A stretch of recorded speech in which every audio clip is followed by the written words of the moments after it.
Welcome to Work Better, the Steelcase podcast where we think about work and ways to make it better. I'm your host, Chris Congdon, and we are coming to you live from Atlanta at Gather 2025, the American Society of Interior Designers National Conference. And it's their 50th anniversary, so congratulations, ASID. I'm so excited to be joined here today by Wes Adams. And Wes is the author of Meaningful Work: How to Ignite Passion and Performance in Every Employee. Wes is the founder and CEO of SV Consulting Group, and his research and consulting practice is really centered around this idea that to get high levels of employee engagement, productivity, and happiness, people really need to find meaning in their work. So thanks for being here today, Wes. Thanks for having me, Chris. I'm excited to chat. I am really excited because there's just so much in your work that I think is really crucial. Thank you. And yeah, and the reason why we decided to come here today and be together is because I think in an interesting way, your work and the work of the designers who are here are similar, that you're problem solvers. Yeah. You know, you're really trying to figure out what some of the issues are. And what I think is so interesting about your book and your work is it feels really actionable. Oh, thank you. Yeah, I totally agree. I think the workplace design and the design of the workspace Yeah. are very tightly connected and have a huge impact on each other. Yeah, for sure. Well, we're going to talk about that a little bit more, but I want to go right to the beginning. And I was really fascinated with the way you chose to start your book out, because you started with a quote from Esther Perel, who's like the renowned psychotherapist and author. And the quote that you used from her is, "Never have we expected so much from work. We want from work today what we used to get from religion and community, which is belonging, purpose, and meaning." And I'd really love to hear why you chose to start there and what you think about all of that, the difference between those things. First of all, I'm a huge Esther Perel fan. I think Yeah. she's brilliant in the way that she talks about relationships and the way that we connect with each other and build community.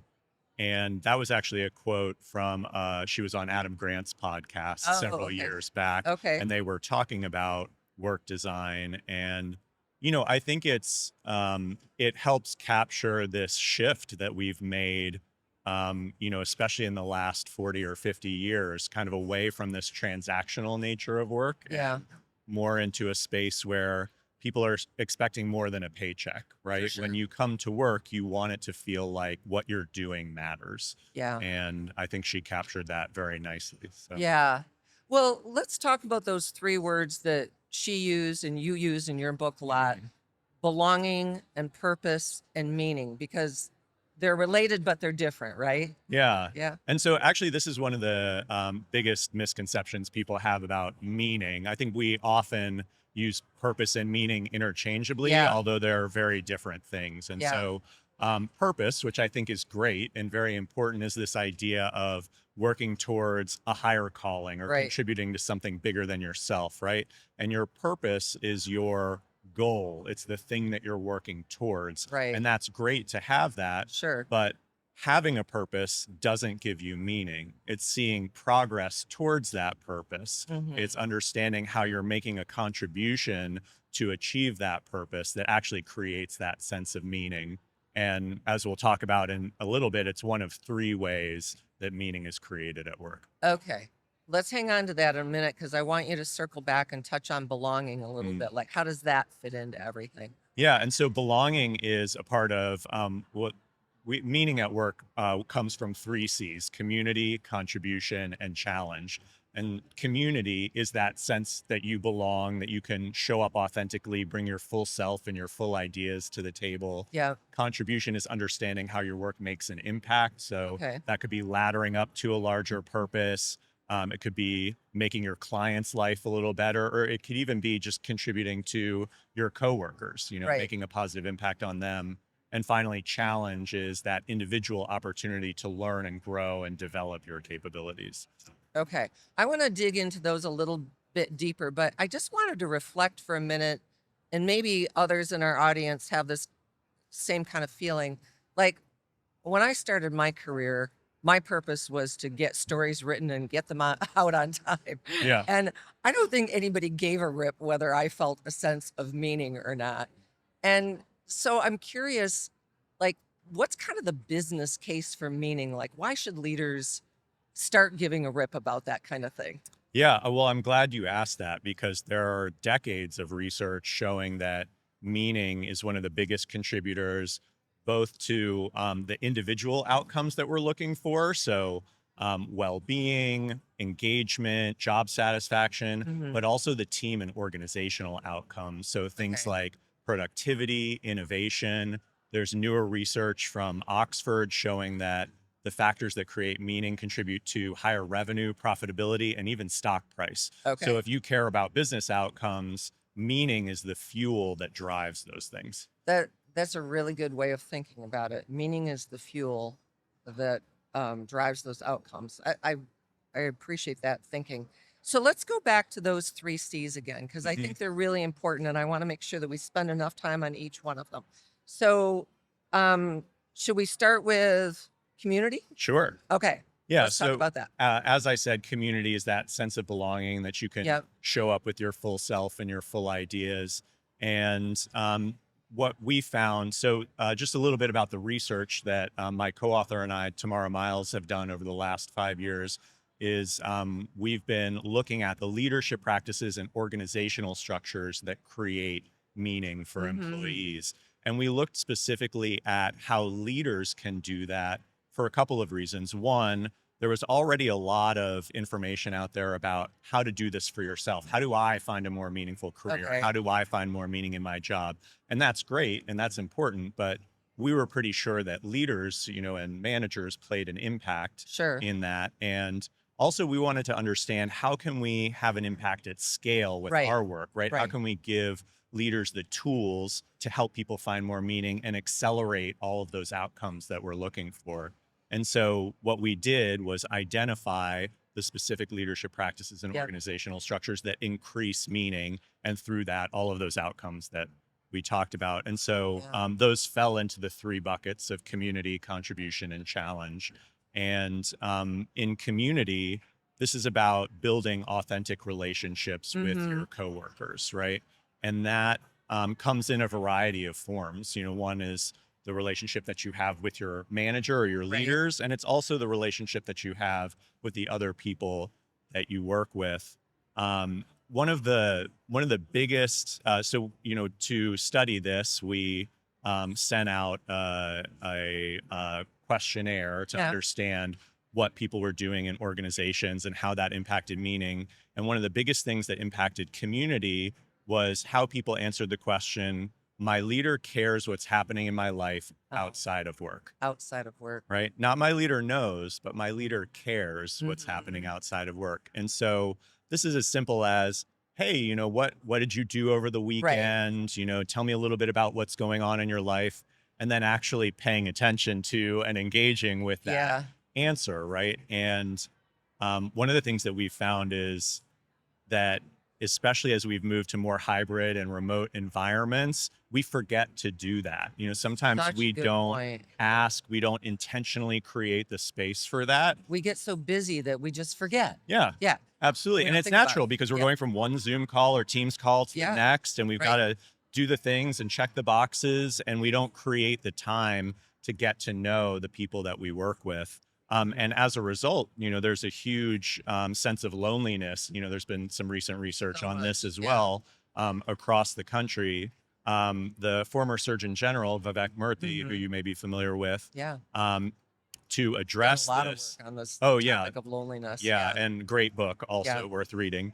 And so he instituted a practice on his own team called the full story. Yeah. And the full story is just 5 minutes at the beginning of every meeting, Hmm. and one person would get to bring something that was meaningful to them, a photo, or maybe it's like this scarf from my grandmother that I keep, Oh. nearby Uh-huh. because she was an important person to me, and it reminds me of That's a her really and that great sort of practice. thing. And then people could ask questions about it or whatever. And it was a way to invite people to bring a little bit of themselves, through this object into the Yeah. conversation. And what he found was, people found that they had connections that they Right. didn't know about, and they would talk about those things outside of the meetings and develop these closer relationships. And what that led to was much better collaboration across the organization, because people had, built these relationships. They felt more open to sharing their ideas and picking up the phone and calling someone. So, Yeah.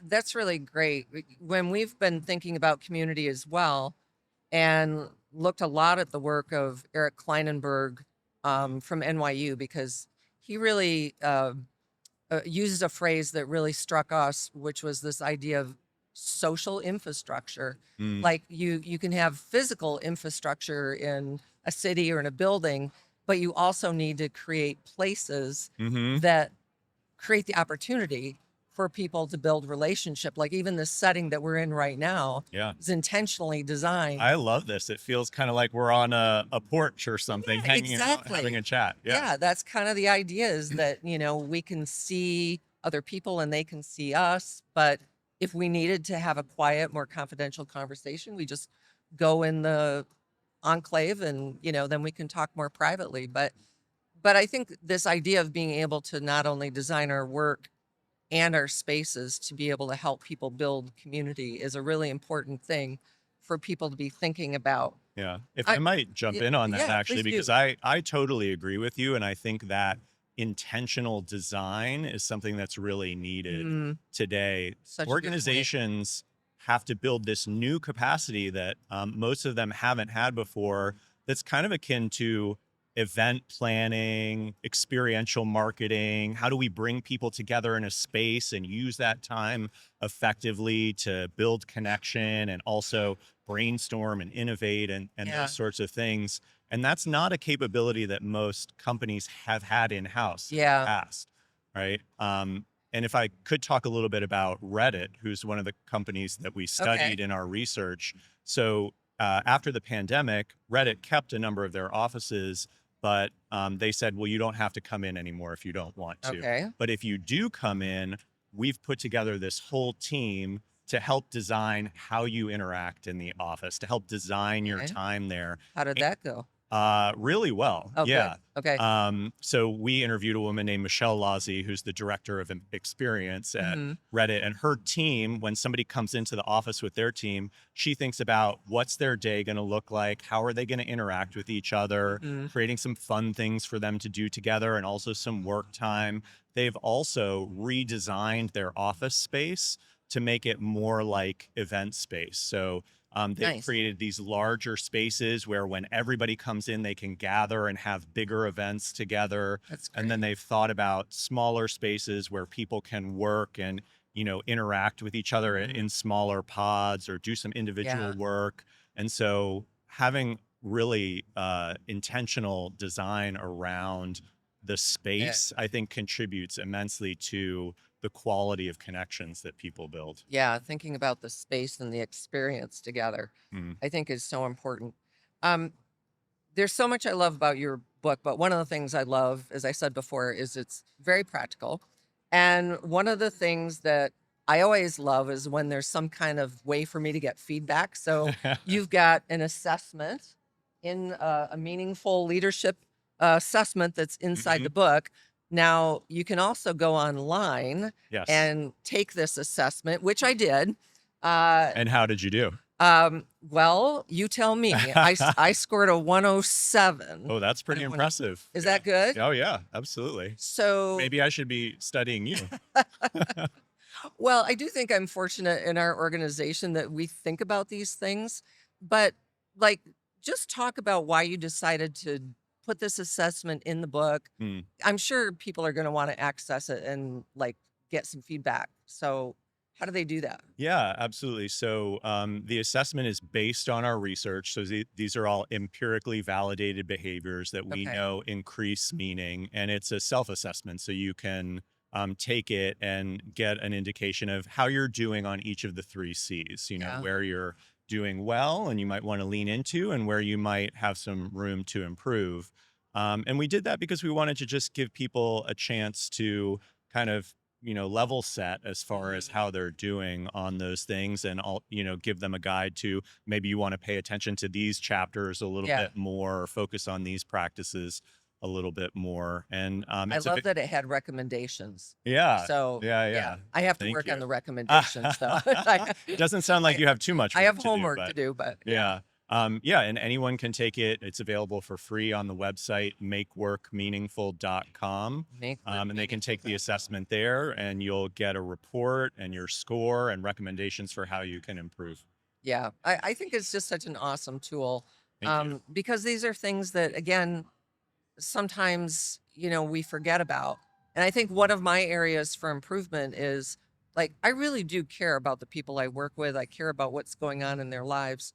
But like everybody, and we said this earlier, you get busy going from meeting to meeting Mm-hmm. and you've got deliverables. And sometimes you just forget to say, Yeah. hey, how's your mom doing? Or what happened with your kids' graduation party? Or what, all those kinds of things that you just forget to ask. So, Yeah. yeah.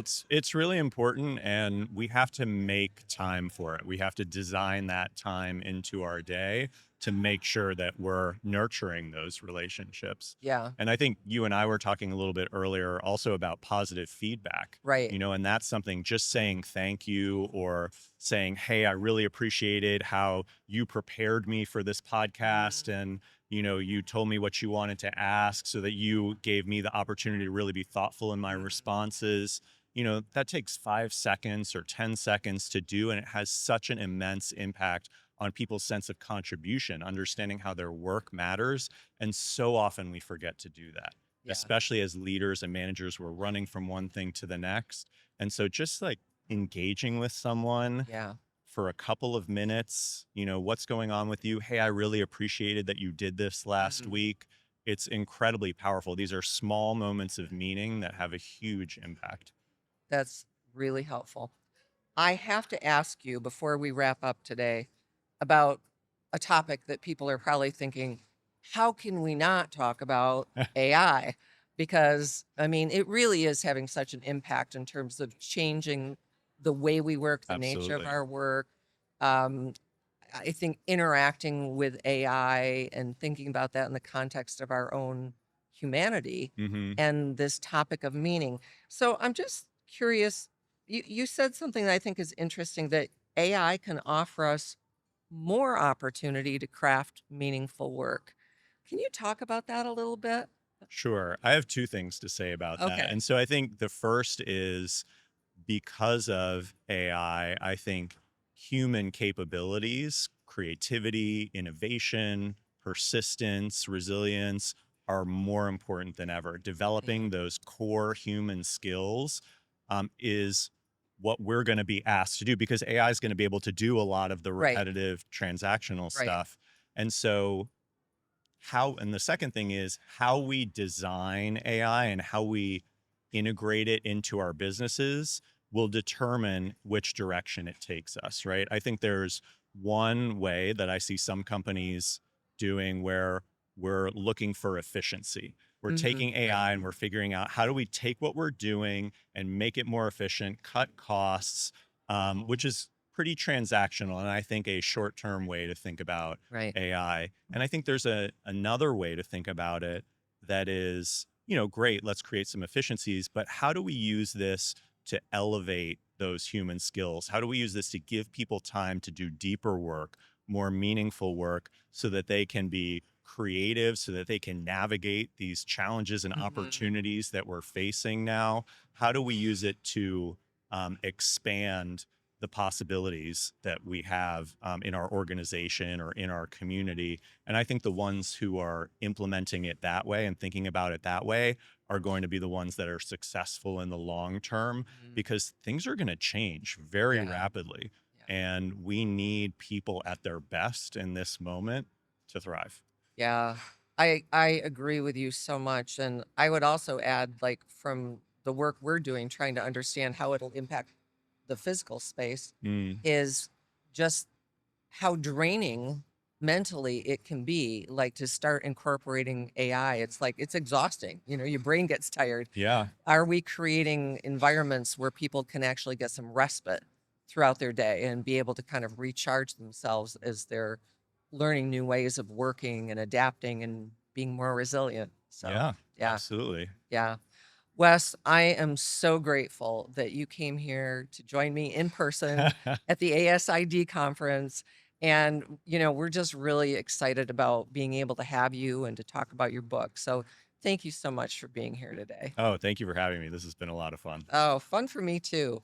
So my big takeaway from this conversation is that really as leaders, we can learn the skills to help people feel a sense of meaning in their work. It is a skill set. And that's going to pay off in some very real ways in terms of obviously well-being, but also productivity, performance, all of those hard metrics that we all care about. So Work Better podcast is now dropping every other week. So make your life easier and follow us wherever you get your podcasts so you don't miss a single episode. And we also have a weekly Work Better newsletter, and that brings you the latest in insights, research, and design ideas delivered right to your inbox. So please subscribe to that. You can visit us at steelcase.com/research to subscribe. So thanks again for being here with us today. And we hope your day at work tomorrow is just a little bit better.